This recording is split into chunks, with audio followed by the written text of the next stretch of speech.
Gentlemen, I'm going to be blunt. If you're struggling with weaker erections, softer performance, or less sensitivity, chances are it's not just age. It's the way you masturbate. Yes, you heard me right. The habits you've built over the years in private could be silently training your body into erectile dysfunction. Most men never talk about this, and worse, they keep making the same 4 mistakes over and over. In this video, I'm going to reveal the 4 masturbation mistakes that wreck blood flow, dull sensitivity, and weaken your erections after 50.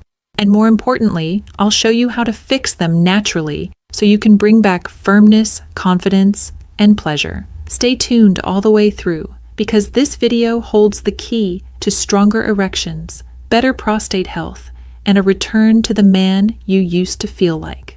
The first mistake, and the one almost every man overlooks, is relying on adult content every single time you masturbate. In the beginning, it seems harmless. You sit down, open a screen, and within minutes, you have endless novelty, endless stimulation, and endless intensity right at your fingertips. It feels exciting, easy, and maybe even like a reliable shortcut, but over time, it comes with a cost. Your brain is designed to respond to arousal cues in the real world: touch, connection, imagination, scent, the anticipation of intimacy. When you constantly feed it extreme images and endless variety on a screen, your brain begins to adapt in the wrong direction. It rewires itself to expect that level of stimulation every time. That means that simple, natural arousal no longer feels enough.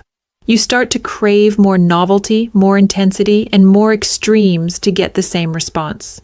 Real-life intimacy, which is slower, more subtle, and deeply emotional, simply cannot compete with the on-demand intensity of what you see on a screen. The result?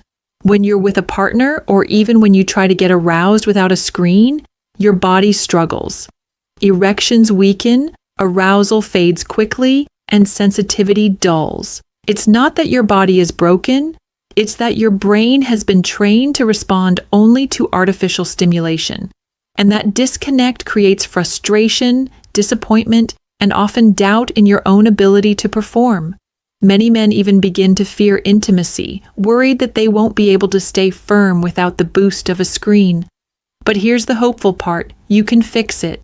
The solution is to retrain your brain, step away from the screen and return to natural cues. This might mean using your imagination, replaying a memory, building a fantasy in your mind, or focusing on the sensations in your body. It might mean paying attention to touch in a slower, more mindful way. Even sound and scent can become powerful triggers for arousal when you give your brain the chance to reconnect with them. At first, this process can feel challenging. You may find it takes longer to get aroused, or that your body doesn't respond as strongly right away. That's normal. But if you stick with it, within weeks, most men begin to notice changes. Sensitivity returns. Arousal happens more naturally. Erections become stronger and less dependent on visual intensity. You begin to feel more in control, not controlled by a screen, but connected to your own body again. And remember this: your brain is one of your most powerful sexual organs. If you give it the right training, it responds. If you keep flooding it with artificial cues, it shuts down in real-life situations. The choice is yours, and the difference can be the line between ongoing dysfunction and a vibrant, natural sex life that feels alive again. The next mistake many men over 50 fall into is misusing edging. Now, edging, holding yourself near climax and then backing off, can be a powerful tool if done correctly. It builds stamina, trains control, and can make climax more intense. But here's the problem: when done the wrong way, edging can actually backfire and cause erectile dysfunction. What do I mean by the wrong way? Many men push themselves to the very brink of climax and then stop suddenly again and again, sometimes for an hour or more. In the short term, this might feel exciting, but in the long run, it can exhaust the pelvic floor muscles and confuse the nervous system. Your body gets mixed signals. One moment you're demanding maximum arousal, the next moment you're slamming on the brakes. Over time, this can lead to difficulty reaching orgasm at all, or the opposite problem. premature ejaculation when you finally allow yourself to finish. Neither outcome supports long-term erectile strength. There's also the issue of blood flow. Holding an erection at maximum intensity for too long without release can actually reduce oxygen delivery to the erectile tissue. The penis is designed for cycles of arousal and climax, not endless strain. If you repeatedly keep yourself on the edge for long periods, you may be starving the tissue of the very oxygen it needs to stay healthy. This can lead to weaker erections and less sensitivity over time, the exact opposite of what most men are hoping to achieve with edging. So, what's the fix?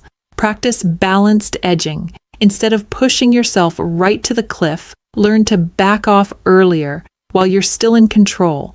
Use it as a way to explore different rhythms, different sensations, and deeper breathing, not as a test of endurance. Limit your edging sessions to 15 or 20 minutes instead of stretching them endlessly, and always allow yourself a natural release at the end, so your body completes the cycle it was designed for. When done with moderation and awareness, edging can be a tool to strengthen erections, not weaken them.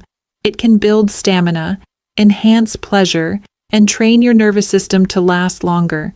But when misused, it becomes just another habit that slowly chips away at performance. The key is balance, respecting your body's limits while still enjoying the benefits of control. The third mistake is rushing through it. Think back to your 20s or even 30s. Back then, your body was practically overflowing with testosterone. Your arteries were flexible, your nerves highly responsive, and blood rushed into your erectile tissue the moment you felt aroused. In those years, finishing quickly wasn't a problem. Your body could bounce back effortlessly, and firmness was almost guaranteed. But after 50, the landscape changes. Blood vessels naturally stiffen with age, making it harder for circulation to surge in instantly. Testosterone levels are often lower, which reduces both desire and the strength of your response. And the tiny nerve endings in your pelvic region, the ones that send signals of pleasure back to your brain, become less sensitive.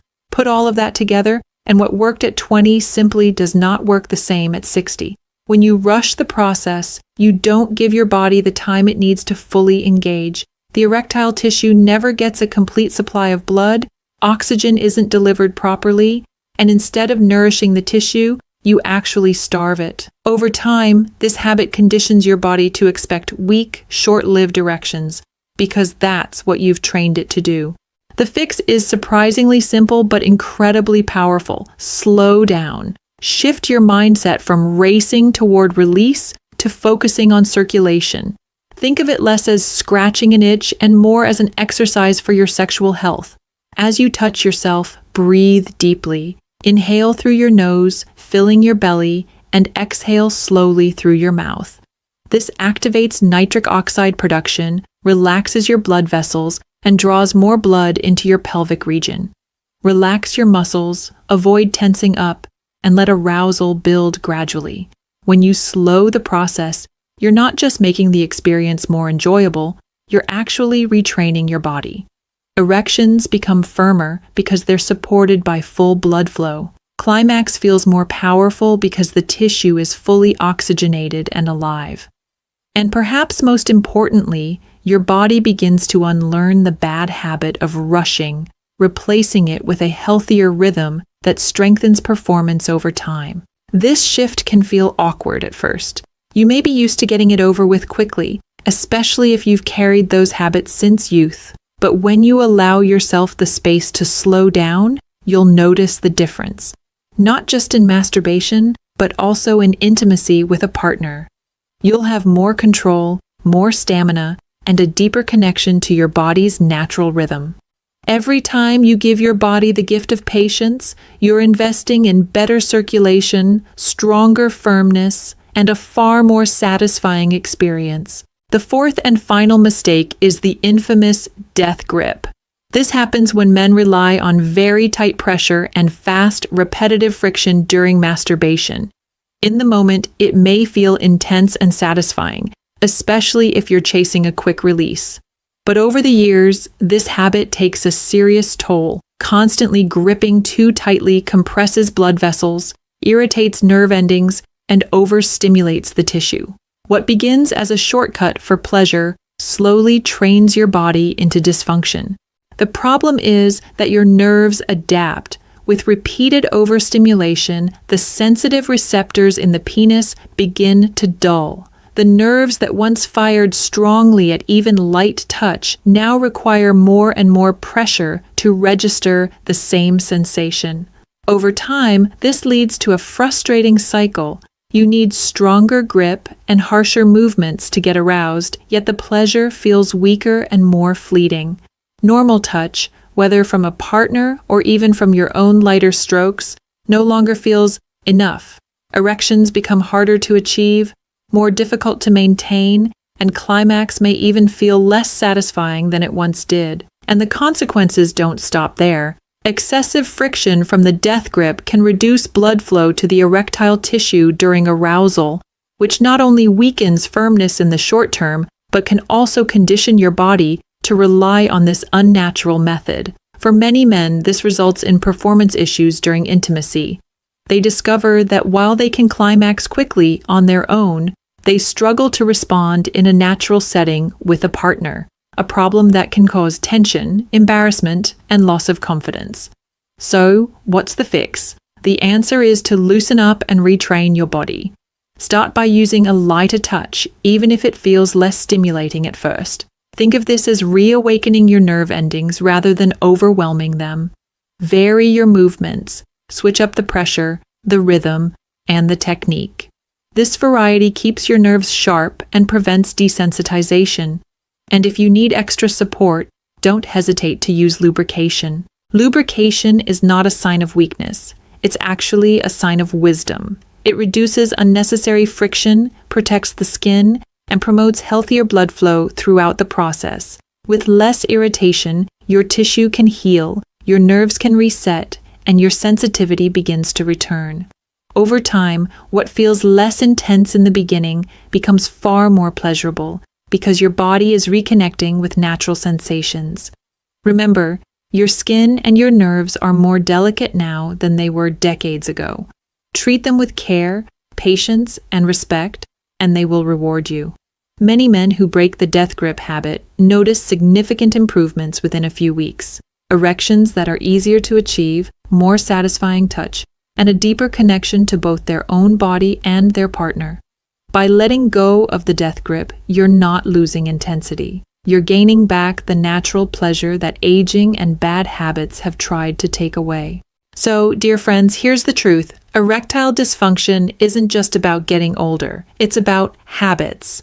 Watching too much adult content, misusing edging, rushing through release, and gripping too tightly are 3 silent mistakes that train your body into weaker erections. But when you fix them, when you slow down, practice balanced edging, lighten up, and free yourself from the screen, you restore blood flow, sensitivity, and confidence. Within weeks, many men notice stronger firmness, better control, and even more satisfying climax. Masturbation done the right way is not harmful. It's healthy.